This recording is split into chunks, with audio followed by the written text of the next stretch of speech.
వేదాలు ఏమిటి, మంత్రాలు ఏమిటి, అన్నీ వచ్చు. మఠం మీద కూర్చొని మానసికంగా అంతా చేశాడు. 100 యజ్ఞాలు చేసేటప్పటికల్లా 100 యజ్ఞాలు చేసినప్పుడు ఇంద్రుడు కావాలి కనుక అది ఇంద్రపదవి వచ్చాయన్నమాట.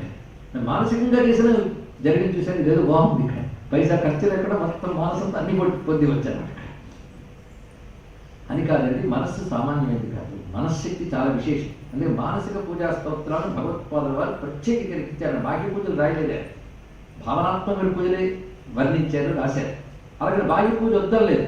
వద్దనుంటే ఇన్ని పీఠాల్లో శ్రీచక్రాలు పెడతారా, ఇన్ని ఆలయాలు తిరిగి అక్కడ అర్చన చేస్తారా చెప్పండి. ఇక్కడ భావంతో కలిపి చేయమన్నారే తప్ప బాహ్య పూజ విడిచిపెట్టమని చెప్పలేదు. అంటే పూజ 2 రకాలుగా ఉంటుంది శాస్త్రం చెప్తుంది, పరా అపరా అని.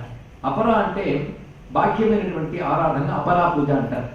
పరా పూజ అంటే భావనాత్మకమైనటువంటిది, అందులో యోగము కూడా ఉంటుంది. ఆ యోగము, భావన, తత్వము 3. అంటే యోగశాస్త్రపరంగా, తత్వపరంగా, భావనాపరంగా ఈ 3 రకాలుగా కూడి ఉంటుంది మానసిక పూజ. అది చాలా విశేషం. దీనికి పరా పూజ అని పేరు ఇక్కడ.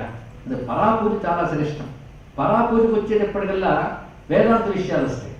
అక్కడ అర్చించే ద్రవ్యాలు వేరు. ఇక్కడ ఆసనం, అక్కడ ఆసనం చాలా తేడా ఉంటుంది.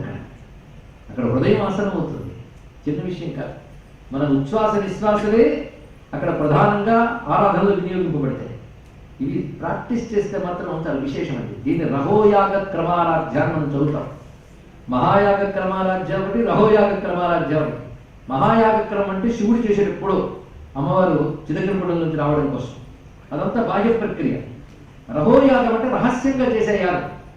రహస్యంగా చేసే యాగం అంటే తలుపులు వేసుకుని చేసే యజ్ఞం కాదు అర్థం, అంతఃకరణలో జరగాలి.